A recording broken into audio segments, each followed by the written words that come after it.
hari ini adalah terkait tentang pengadaan barang dan jasa sesuai dengan peraturan Presiden nomor 12 tahun 2021 yang merupakan perubahan dari peraturan Presiden nomor 16. Oke, baik pemirsa, apa kabar? Ya, kembali berjumpa dengan kami dalam tayangan yang kedua, ya, adalah Ruang Hukum, merupakan salah satu program baru yang sedang kami lakukan oleh CB News, ya. Kembali bersama dengan kami hari ini adalah pakar hukum atau ahli hukum, ya, seorang doktor dan juga dosen, ya, di salah satu universitas di Kota Probolinggo. Sudah hadir bersama dengan kita dan materi hari ini adalah terkait tentang pengadaan barang dan jasa sesuai dengan peraturan Presiden nomor 12 tahun 2021 yang merupakan perubahan dari peraturan Presiden nomor 16 tahun 2018. Kita ingin bicara banyak tentang pengadaan barang dan jasa bersama ahli hukum kita pada hari ini. Apa kabar ini Pak dosen? Alhamdulillah baik. Pada sore hari ini saya bisa bertemu Pak Luis. Pada sore hari ini silakan kalau kita akan memberi kontribusi tentang hukum kepada masyarakat terkait dengan pelayanan publik. Pelayanan publik ini maksudnya ya kategorinya ya? Ya, kategorinya. Luar biasa ini Pak Toto ya, selaku dosen ya di salah satu universitas Pancamarga di Kota Probolinggo ya, luar biasa. Ini kita mau bicara banyak sedikit tentang peraturan Presiden nomor 12 tahun 2021 yang adalah perubahan dari peraturan Presiden 16 tahun 2018 tentang pengadaan barang dan jasa. Seperti apa ini Pak kira-kira Pak? Gini, jadi pengadaan barang jasa itu 3 kali dalam perubahan, banyak perubahan, yaitu dari 16 tahun 2018, sekarang yang terbaru Perpres 12 tahun 2001. Kenapa ini dilakukan? Karena kehati-hatian dari kepala daerah bagaimana penggunaan anggaran itu sebagaimana mestinya supaya peruntukannya bermanfaat untuk masyarakat banyak. Nah, dalam pengadaan barang jasa itu diatur dengan ada pekerjaan konstruksi, ada pekerjaan konsultasi, ada pekerjaan jasa lainnya. Jadi jasa-jasa itu kalau nggak salah ada 3, termasuk mana yang masuk HPS. Harga perkiraan sendiri selanjutnya diangkat menjadi HPS. Perkiraan harga barang dan jasa, ya itu oleh pemerintah. Ya. Kalau HPS ini siapa yang menentukan Pak? HPS pemerintah Pak. Pemerintah. Ya? Jadi misalkan ini pengadaan barang jasa penunjukan. Kalau 100 juta itu penunjukan. Kalau 200 juta penunjukan tapi pilihan. Diambil yang berkualitas. Nah, dari penunjukan ini diambil dia bisa tidak dipertanggungjawabkan. Jangan-jangan dikasih proyek kantornya tidak ada. Nah, itu meskipun kan, itu penunjukan ya. Meskipun penunjukan, makanya harus hati-hati kita correcting. Tapi selama ini BPK belum masuk, tapi tutup mata kayaknya. Tutup mata, tapi hanya melihat hasil. Ya. Satu contoh hasil Islamic Center. Oh, ini menghabiskan dana berapa? 5 miliar misalkan. 5 miliar itu ditusuk bahwa ini campuran sekian ini bisa roboh dan lain sebagainya. Itu yang dilakukan dengan Undang-Undang nomor 12 tahun 2001. Tapi perlu diketahui masyarakat ini kayaknya meremehkan. Tapi nek wis ada ketemuan BPK sesuai dengan Undang-Undang nomor 15 tahun 2006. Atau di dalam pasal 7, kalau ada temuan kerugian negara itu langsung diserahkan pada DPR untuk dikaji ulang, ya. Terus yang kedua, setelah dikaji ulang nggak disidangkan dulu, diserahkan Pak Wali Kota. Wali Kota manggil, mesti rekomendasi yang diberikan oleh BPK itu ada 2. Rekomendasi tertulis administrasi, yang kedua kerugian negara. Kalau tertulis biasanya suruh benahi administrasi itu. Tapi kalau kerugian negara mau tidak mau harus dikembalikan. Itu namanya kontrapos. Itu pengembalian waktunya adalah 60 hari. Ya, ini kalau ada kita berbicara temuan. Terus yang menjadi pokok persoalan tentang pengadaan barang dan jasa di mana, Pak Luis? Pengadaan barang dan jasa. Nah, sekarang itu terkait apabila terjadi pelanggaran ya, dan tata cara tadi untuk menentukan tadi ya, seperti kayak begitu. Nah, sekarang dalam pengadaan barang dan jasa kita coba masuk ke dokumen kira-kira. Ya. Nah, kepada dokumen yang pengadaan barang dan jasanya itu. Oke. Itu kan bisa masuk pada jasa konsultasi. Jasa konsultasi ya.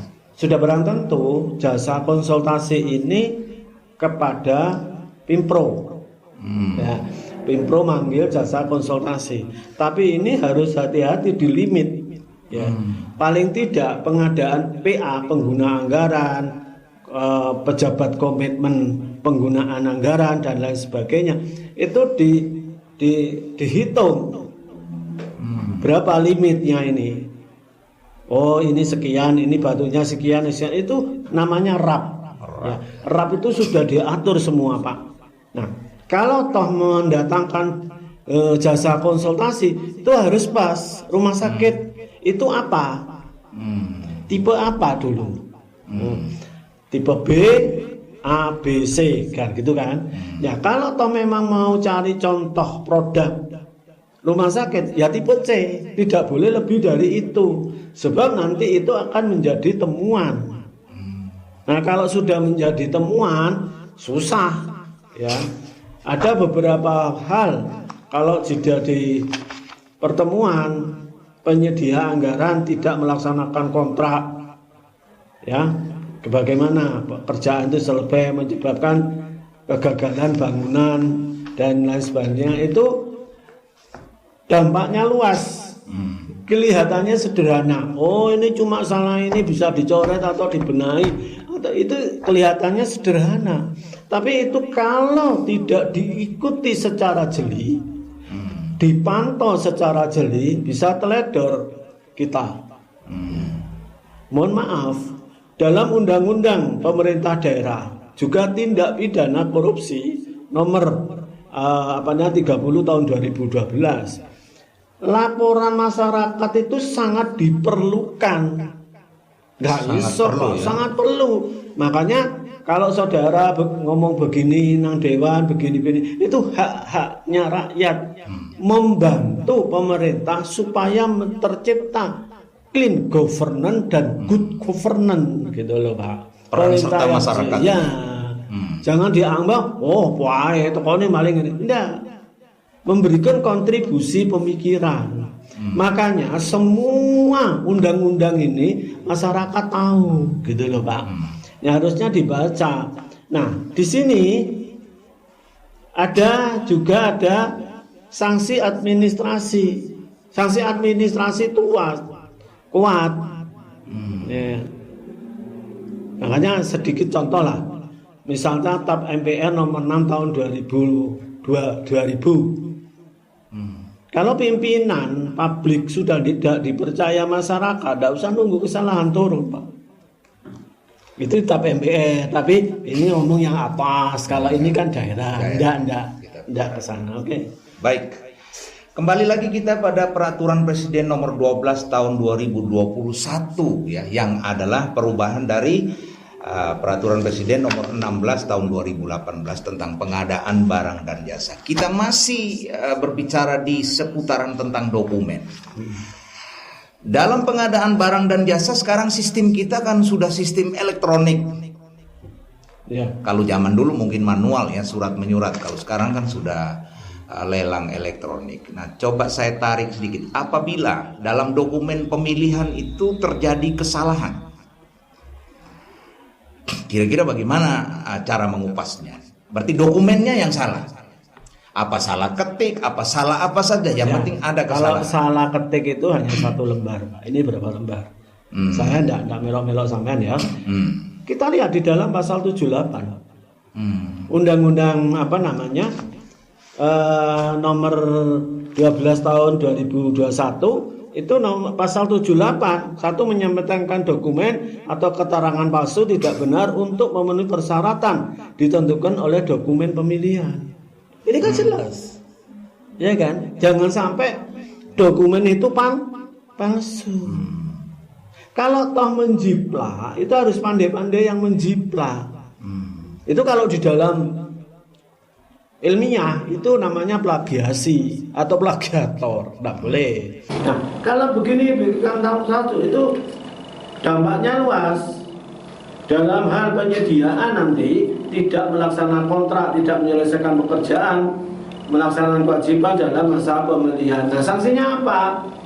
Yaitu item keempat, Pak, pasal tadi saya katakan, ya, pasal 78 item ayat 4. Perbuatan yang tindakan sebagai nilai pas ayat 1, 2, dan 3 sanksi pengguguran dalam pemilihan. Oh, bisa gugur ya? Ya bisa. Terus sanksi pencairan jaminan dan dicair no. Terus sanksi daftar hitam. Ya, Ini terus kesalahan pada dokumen pemilihan. dokumen. Makanya tadi saya katakan di dalam pasal 78 item A menyerahkan dokumen pada saat pemilihan itu tidak boleh salah. Ya, harus benar, harus teliti, ya loh. Sama aja dengan ujian.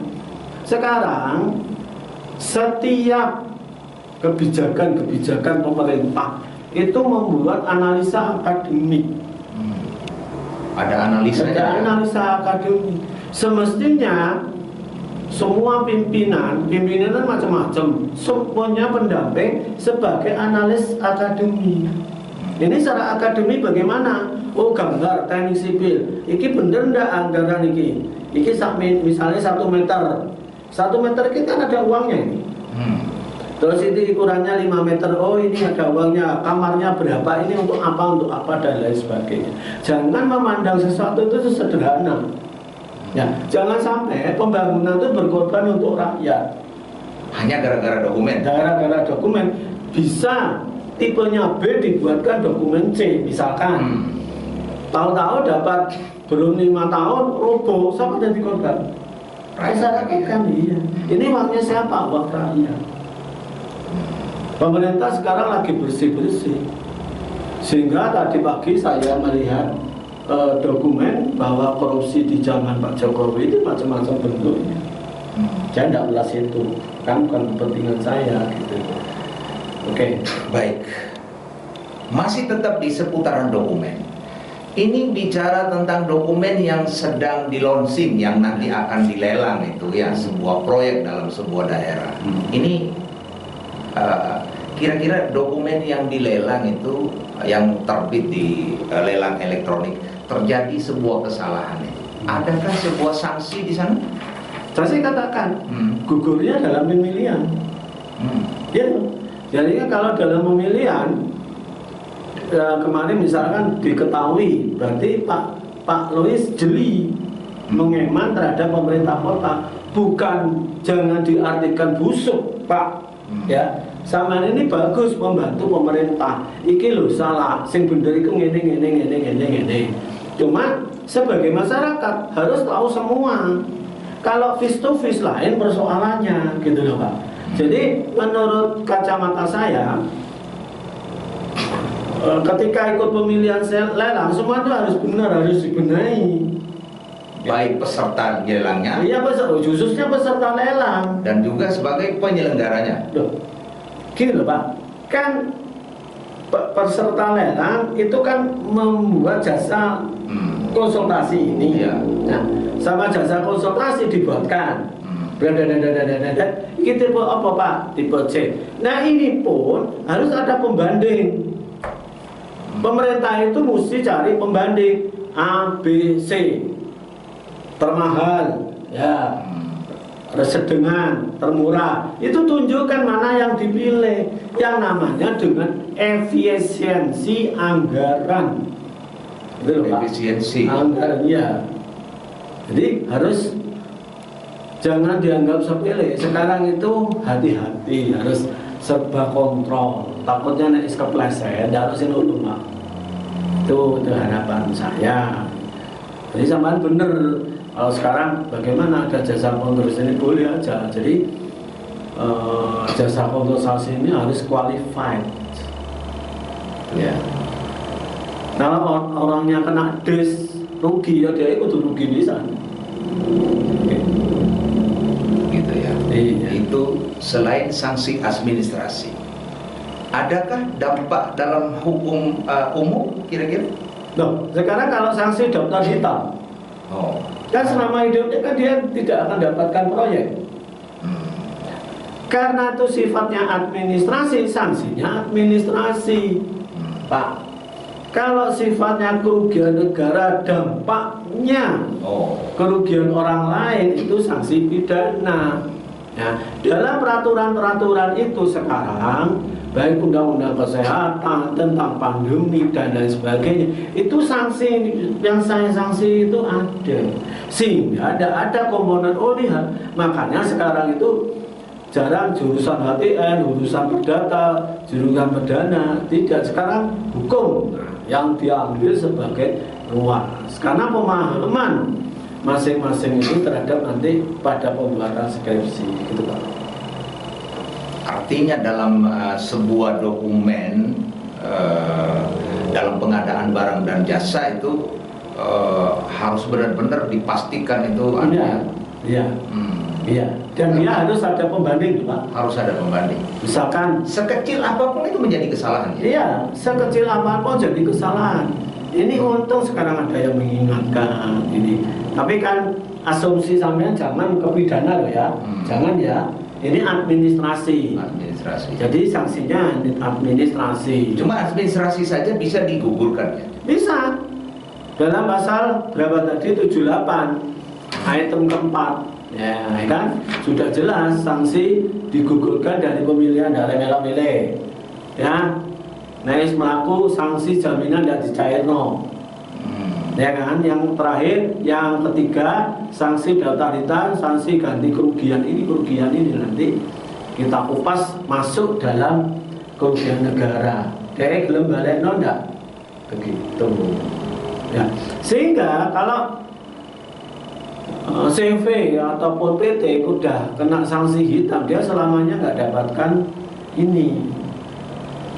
Saya belum tahu kebijakan wali kota nih, kalau memang ada sanksi ini disangsikan daftar hitam, itu berapa lama dia untuk tidak mendapatkan 2 tahun kalau tidak salah. Oh, nggak tahu. 2 tahun. Nah itu jangan sampai sebetulnya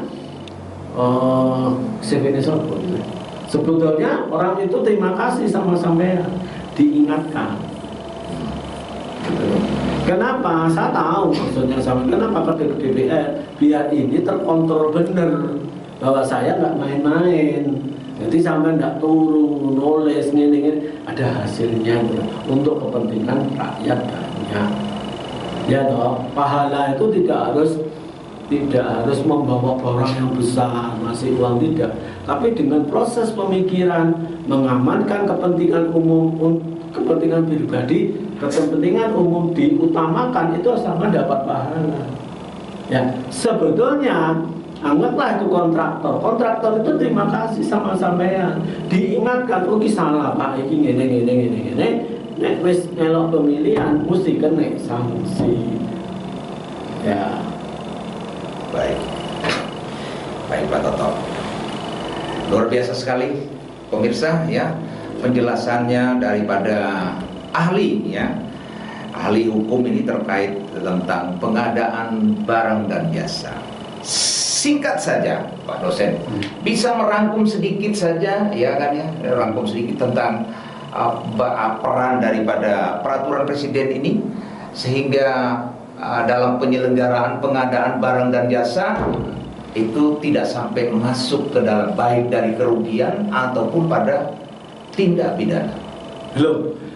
Begini Pak, di dalam satu undang-undang nomor 12 tahun 2001 itu sebetulnya pemerintah itu juga ngeman penyedia dan terutama bagaimana masyarakat itu bisa memanfaatkan hasil daripada pembangunan. Ya toh. Artinya begini, ini kan sangkaan ini yang masuk diselidiki sampai ke kantor dewan KDP itu kan proses, ya kan? Nah proses ini, ya sehingga dia akan merubah. Ini kalau sudah pemilihan nggak tahu saya ini gimana nanti aturan. Jadi dokumen itu di dalam dokumen yang dilonsing oleh penyelenggara di lelang elektronik itu adalah muncul nama rumah sakit Tanjung Selor Kalimantan Utara. Sementara yang dikerjakan di sini adalah tipe B. Sementara yang dikerjakan di sini adalah rumah sakit tipe C kalau tidak salah di Kota Probolinggo.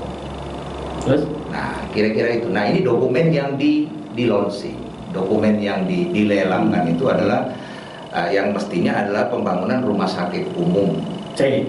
Ya, Kota Probolinggo. Tapi pakai ternyata di sana muncul nama Tanjung Selor Kalimantan Utara. Yang rumah sakitnya B. Itu rumah sakitnya B. Tidak boleh Pak, kefatalan itu, kesalahan fatal yang harus dibenahi. Ya. Itu kalau diteruskan kira-kira ada dampak. Kalau di dalam pasal 80 perbuatan atau tindakan peserta pemilihan yang dikenakan sanksi dalam proses katalog berupa menyampaikan dokumen, ya, menyampaikan dokumen atau keterangan palsu atau tidak benar untuk memenuhi persyaratan yang ditentukan oleh dokumen pemilihan. Satu, item B terindikasi melakukan persekongkolan. Ya. Ini loh Pak, pasal loh Pak. Pasal ya. Bukan versi. Bukan versi saya, bukan. Peserta pasal lain untuk mengatur harga penawaran. Terus terindikasi melakukan korupsi. Nah, ini yang melakukan yang kena sanksi mengundurkan diri dengan alasan yang tidak dapat diterima pokja pemilihan dan lain sebagainya, tidak menandatangani kontrak katalog. Nah, perbuatan tadi Pak, itu sanksinya di sini digugurkan dalam pemilihan, sanksi datoritas, sanksi pemberhentian sementara, sistem transaksi exposing, ya, sanksi penurunan pencantuman penyedia katalog elektronik. Jadi tegas di sini, ya. Kalau sebelum dikerjakan ternyata dokumen yang diberikan itu dokumen yang telah lalu, tidak semestinya dokumen yang sekarang dibuat untuk sekarang. Nah ini kan nanti bisa menjadikan temuan. Saya tidak ngomong persekongkolan, tapi dalam administrasi hendaknya hati-hati ya. Saudara-saudara ini Pak ya, jadi sanksi administrasi dikenakan pada PA, PP, KP, PPK, pejabat pengadaan saran dan pokja pemilihan. Ini pejabatnya diisi Pak.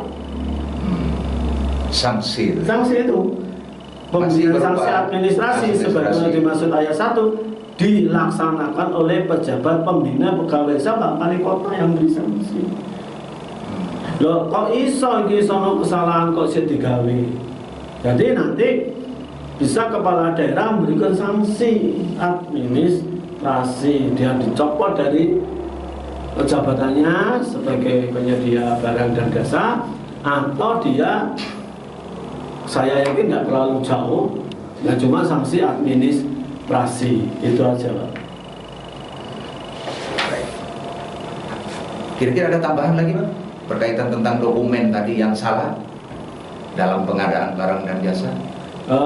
Bagi saya, masyarakat yang katakan kontraktor ada dokumen skala itu segera dibenahi, paling tidak ada pembanding.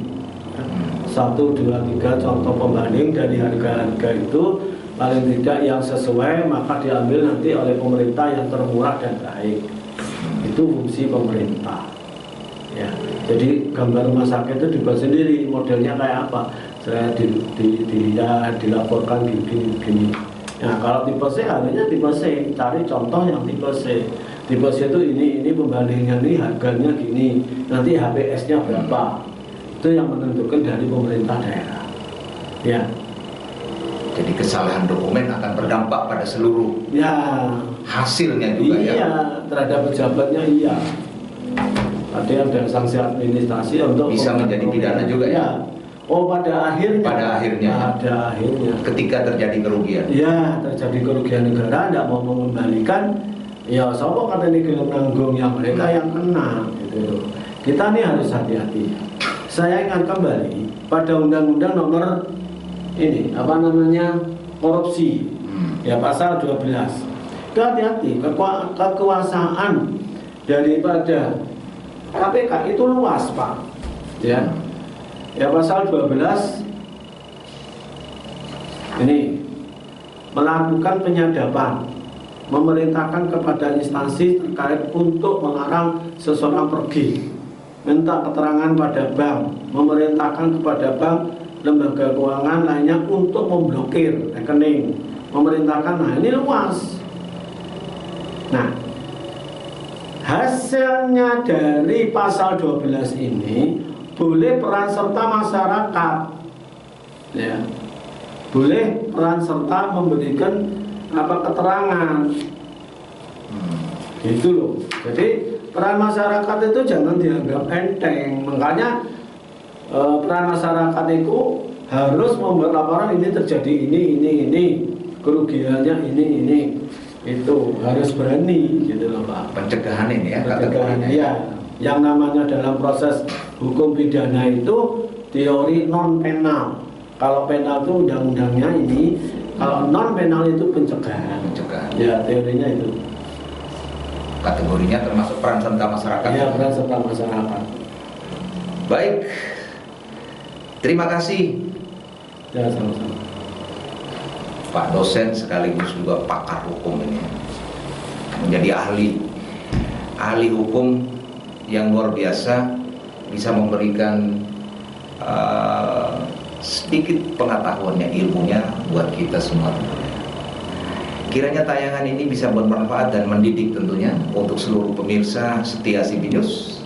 Kembali saya ingatkan, kali ini adalah tayangan baru, tayangan perdana, yaitu pakar hukum berbicara, ya. Akan berlanjut ini kira-kira Pak ya? Iya. Oke. Terima kasih buat waktunya. Terus kemudian pemirsa jangan lupa saksikan lagi tayangan kami yang akan datang di episode yang ketiga, masih bersama dengan pakar hukum kita, Pak Dr. Toto Sugiarto SHMH. Di tayangan yang akan datang adalah tentang pentingnya posisi wakil kepala daerah sesuai dengan Undang-Undang Nomor 23 Tahun 2014. Tunggu tayangannya, akan datang bersama pakar kita yang berbicara. Demikianlah liputan kami dari Probolinggo, Jawa Timur. CB News untuk kita semua.